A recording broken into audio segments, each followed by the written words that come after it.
Hi everyone. So here are some examples of problems involving friction. You've noticed probably that in this course we're not just plugging into equations. Among other things, we have to think as we start a problem about which equations are relevant to the problem.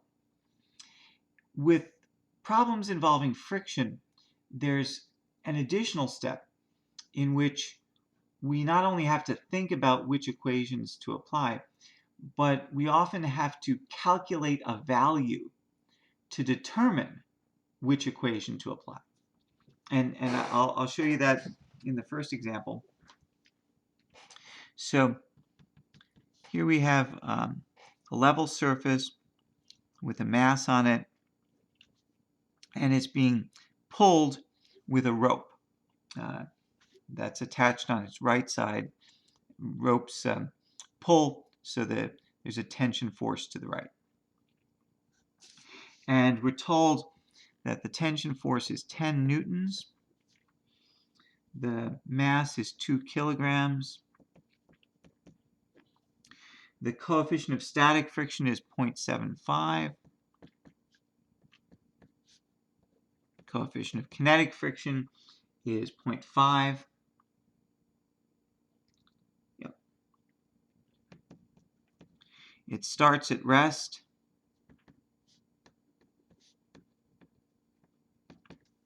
And the question is, what is its acceleration a little while after the tension is applied for the first time? So the question is, after a little while,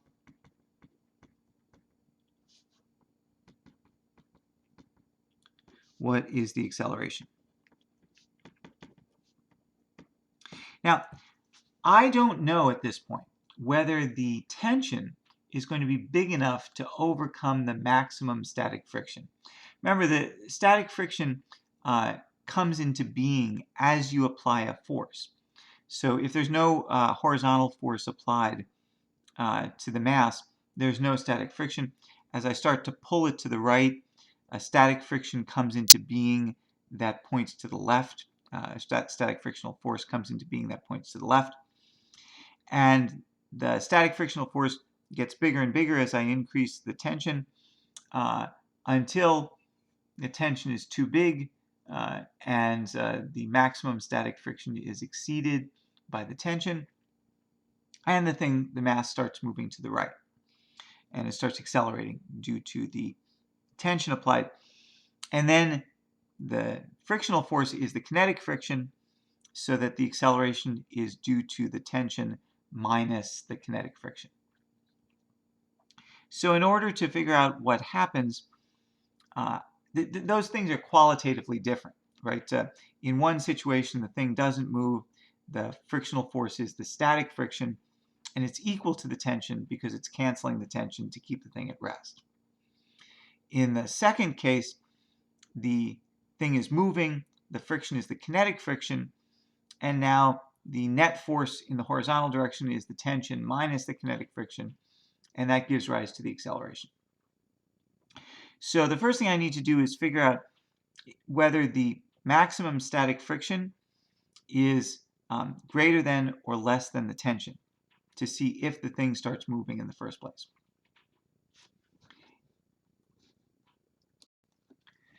I know that the maximum static friction is equal to the coefficient of static friction times the normal force. So I need to find the normal force, calculate the maximum static friction using the static friction coefficient, and compare it to the tension. To find the normal force, I need to, in general, draw a free body diagram. In this problem, you might see by looking at it that the normal force is going to be the weight, but I'm going to go through the steps just to show how you would do it in general, because in general, the normal force is not the weight. You know, for example, if the tension were applied at an upward angle, the normal force would be less than the weight. If the mass were on an incline, the normal force would be less than the weight. So I'm going to go through the steps just to illustrate how this is done. So draw the free body diagram for the mass. Put all the forces in. You've got the tension. You have some kind of frictional force. Frictional force is parallel to the surface, so it's going to be either left or right. And if it's static friction, it opposes the applied force that's in its direction, or along its axis. And if it's kinetic, it opposes the velocity. So if this mass remains at rest, the friction is going to be static friction. The friction is going to point to the left to oppose the tension. If it starts moving, the friction is going to be kinetic friction. It's going to oppose the velocity. It's going to point in the direction opposite the motion. Well, the thing's going to start moving right. So if it's kinetic friction, it points left. So no matter what, the friction is going to point left. And I'm just going to call it F. I don't know at this point whether it's static or kinetic because I don't know whether the thing moves, whether the tension is big enough to overcome this maximum static friction. Okay, so that's in the horizontal direction. Vertical, you've got the weight, mg, and you've got the normal force, Fn. Remember, normal force is a push, so it points up here, and it's normal to the area of contact. So those two facts mean that it points up. And I'll put in axes, convenient axes here are horizontal and vertical because the forces are all horizontal or vertical.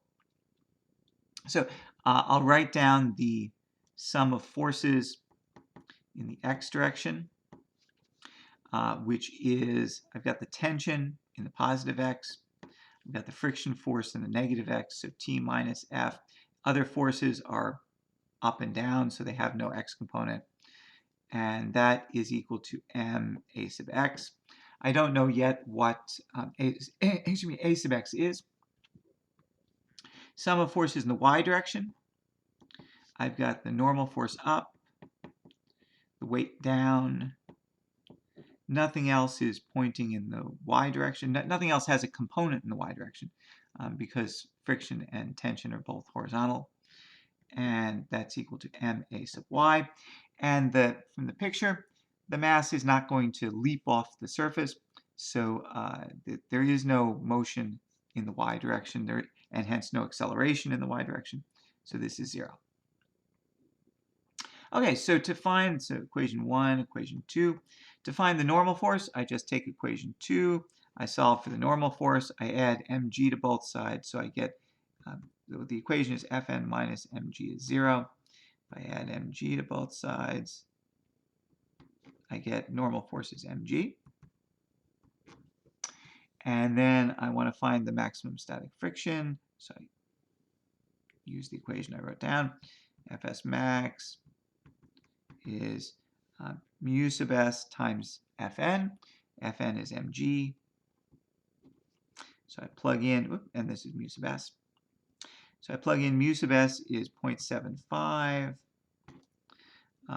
Mass is 2 kilograms. And g 9.8 meter per second squared. And that comes out to be 14.7 newtons,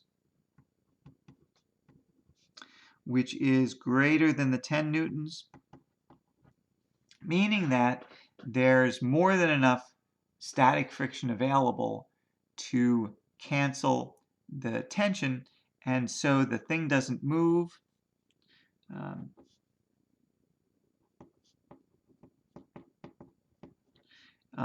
Which means the velocity is constant and it's 0. That it's 0 isn't as important. No, I'm sorry.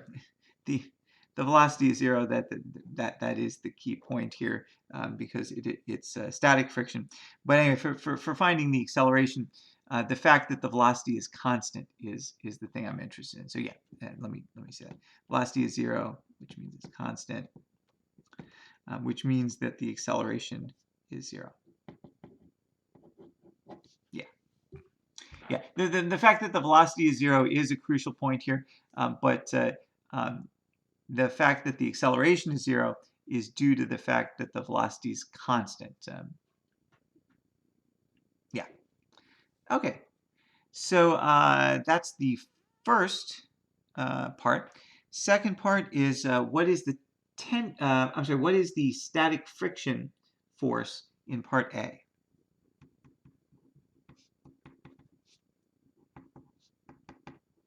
So in the situation of part A, what is the static friction force?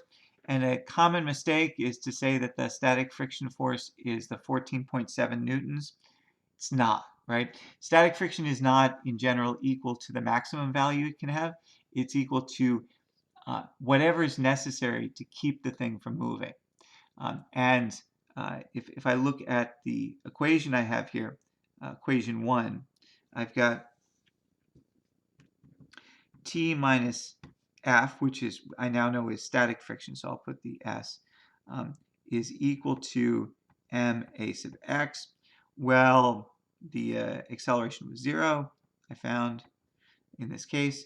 And if I add F sub s to both sides, I get T is equal to F sub s, which is equal to, I'm sorry, what I'm interested in is the fact that I'm looking for the static friction. So let me put it the other way. Static friction is equal to T, and so that's equal to 10 newtons. Yeah. So the fact that you're pulling on the mass brings into being a static frictional force so that the mass will remain at rest.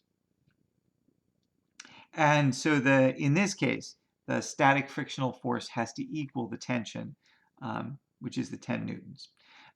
Again, it doesn't have to in general. The tension could be applied at an angle so that the static friction would be the component of the tension in the x direction. And there are other possibilities. You could be on an incline so that the static friction would be a combination of the tension and the component of the weight along the incline. So, yeah, various things are possible. And C, yeah, so here the tension is 20 newtons. What is the acceleration?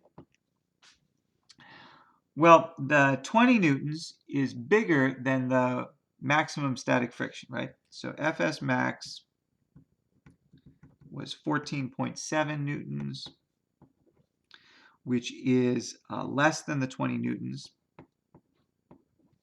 which means that the thing moves. So the object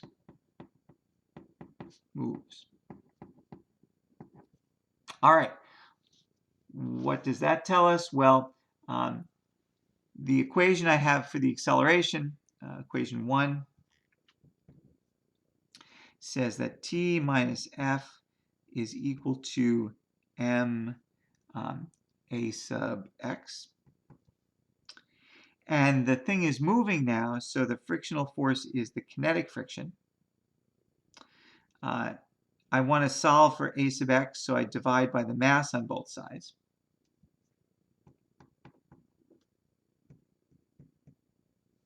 And I get that a sub x is equal to T minus the kinetic friction over the mass. The tension is now the 20 newtons. The kinetic friction is mu sub k times the normal force. And I'm dividing by the mass. Note that the kinetic friction is always mu sub k times the normal force, which is unlike the static friction. The static friction is less than or equal to mu sub s times the normal force. The kinetic friction is always mu sub k times the normal force. And it's just It's a phenomenological observation. It's that when a thing is moving, its kinetic friction is approximately constant. Now, there are situations in which that is uh,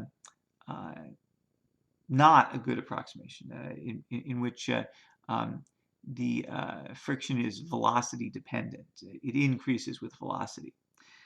So anyway, in the situations we're looking at concerning kinetic friction, what we're calling kinetic friction, the kinetic friction is always mu sub k times the normal force. Air resistance is an example of a kind of kinetic friction that depends on velocity. So yeah, so I'm going to plug into this. So this is equal to the 20 newtons minus mu sub k minus mu sub k is the 0.5, and the normal force is still the mg. In fact, let me go to another piece of paper here. So I have a sub x is equal to the tension minus kinetic friction over the mass. And so that's tension minus mu k times the normal force over the mass, which is tension minus mu k. Normal force is weight in this case, so it's mg. And if I plug everything in, I get 20 newtons minus mu k is 0.5 times the mass is 2 kilograms times g, 9.8, divided by the mass is 2 kilograms. And if I plug all of that into my calculator, I get that the acceleration is 5.1 meter per second squared.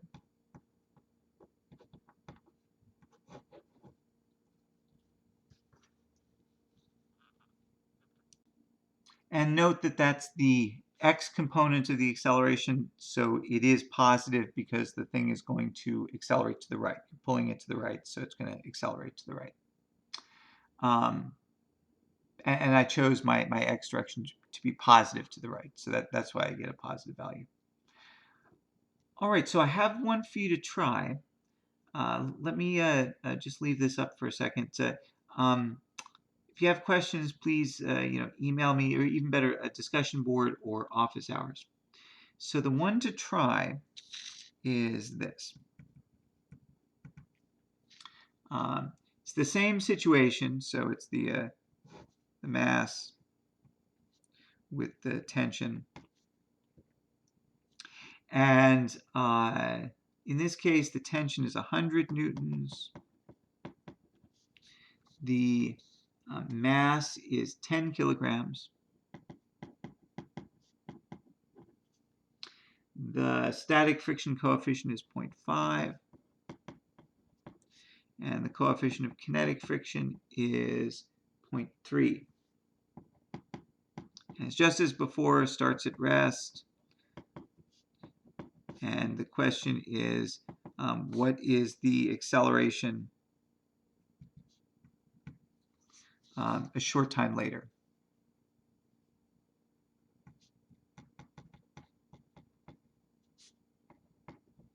So a little after the start.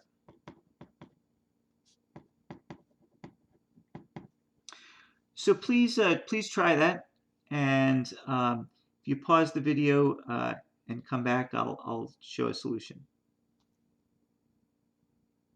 So good, welcome back. And the equations from before still apply. It's the same situation, but I hope you took the time to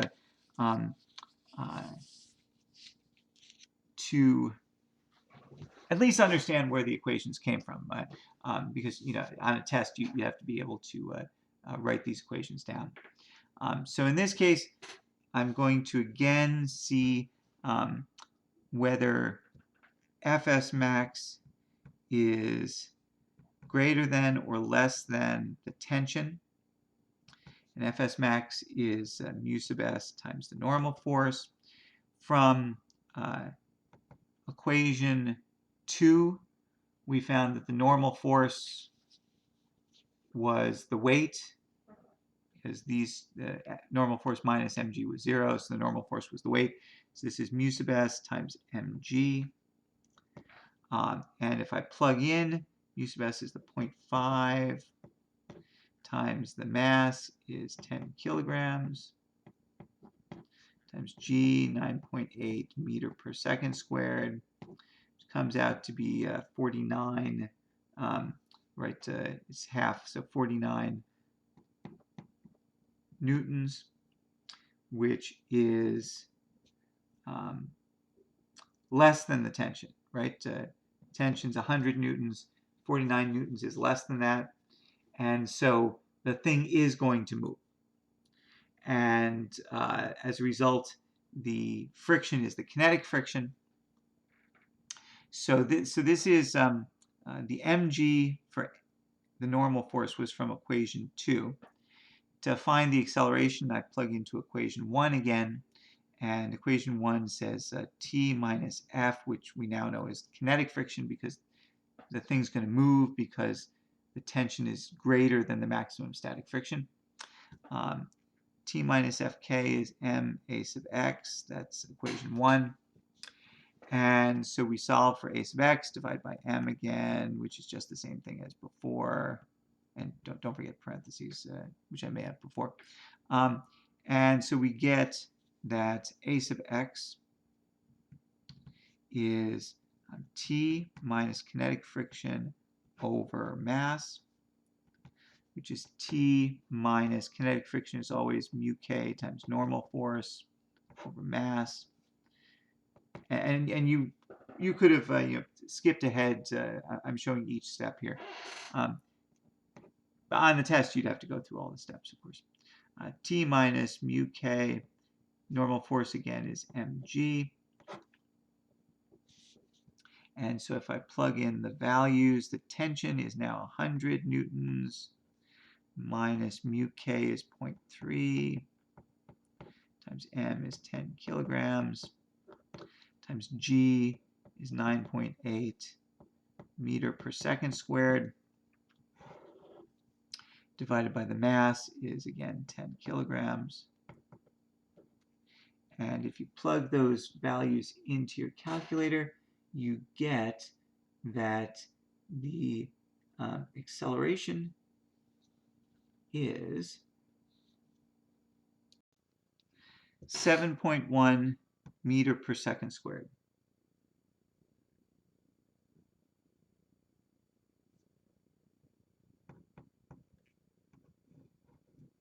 And so that's a big acceleration, right?